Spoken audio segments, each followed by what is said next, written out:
इनिसा बीको हत्या प्रकरणको डरलाग्दो तथ्य बाहिर आएको छ। आजको यस भिडियोमा यही डरलाग्दो तथ्य के रहेको छ त यसको विषयमा कुरा गर्नेछु। नयाँ हुनुहुन्छ भने च्यानललाई सब्स्क्राइब गरिदिनुहोला। आजको विषयवस्तुमा प्रवेश गर्न चाहन्छु।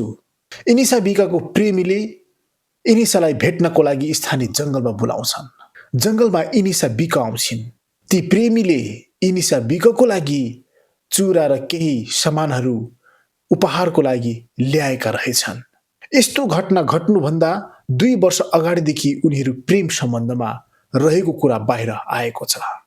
2 वर्ष अगाडिदेखिको उनीहरूको चिन्जान थियो, प्रेम सम्बन्ध थियो, समय-समयमा भेटघाट गर्ने गर्दथे।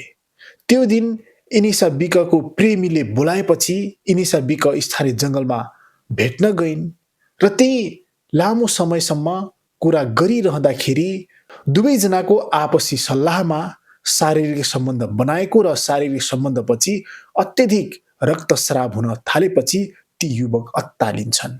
आत्तिएर ती युवतीलाई अस्पताल लग्ने प्रयास गर्छन्, तर त्यहाँ जङ्गलमा कसरी लग्ने भन्ने अन्योलता सिर्जना हुन्छ। पछि ती युवकले आफ्ना 3 जना साथीहरूलाई फोन गरेर बोलाउँछन्।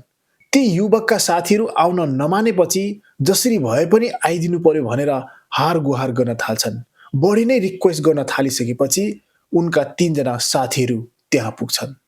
ती युवकहरू त्यहाँ पुगिसकेपछि त ती इनिसा बीकाको अत्यधिक रक्तस्राव भएर उनी बेहोस भएर ढल्छिन्।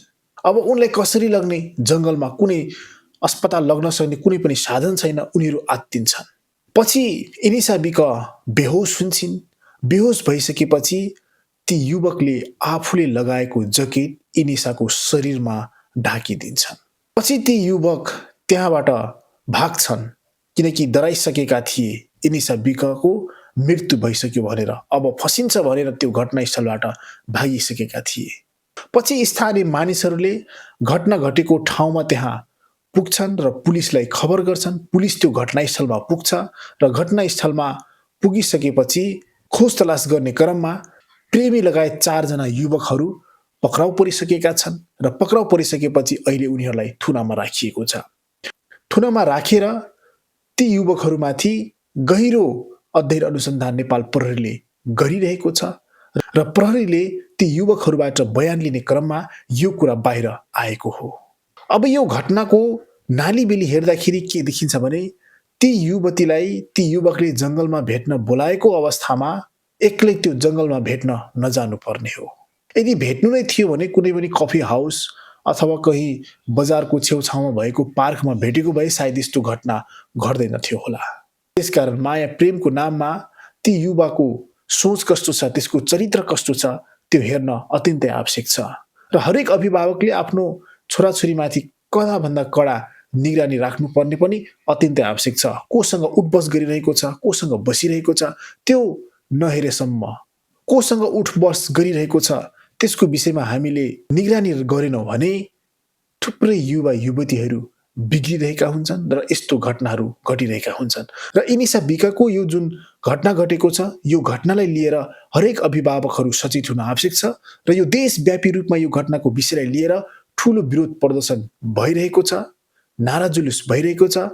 न्यायको लागि थुप्रै सेलिब्रिटीहरूले पनि आवाज उठाइरहेका छन् र यो घटनामा संलग्न जो हुनुहुन्छ तिनीहरूलाई कडाभन्दा कडा कानुनीको कठघरामा उभ्याएर कारबाही हुनुपर्छ। त्यसपछि मात्र यस्ता घटनाहरू फेरि पनि समाजमा घट्न पाउँदैनन्।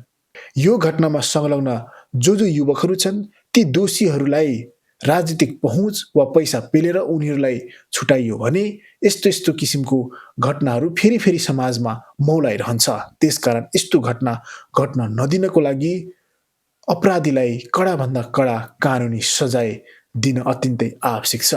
आदरणीय दर्शक महानुभाव, आजको अपराध कहानी तपाईहरूलाई कस्तो लाग्यो? जस्तो लाग्यो त्यस्तै सल्लाह सुझाव र प्रतिक्रियाको लागि कमेन्ट सेक्सनमा गएर आफ्नो प्रतिक्रिया राख्न सक्नुहुन्छ र यस्तै अपराधसँग सम्बन्धित भिडियोहरू हेरिरहनको लागि ऊर्जाको मार्ग युट्युब च्यानललाई सब्स्क्राइब पनि अवश्य गर्नुहोला भन्दै म तपाईहरूको माझबाट बिदा लिन चाहन्छु। हवस् त, नमस्कार।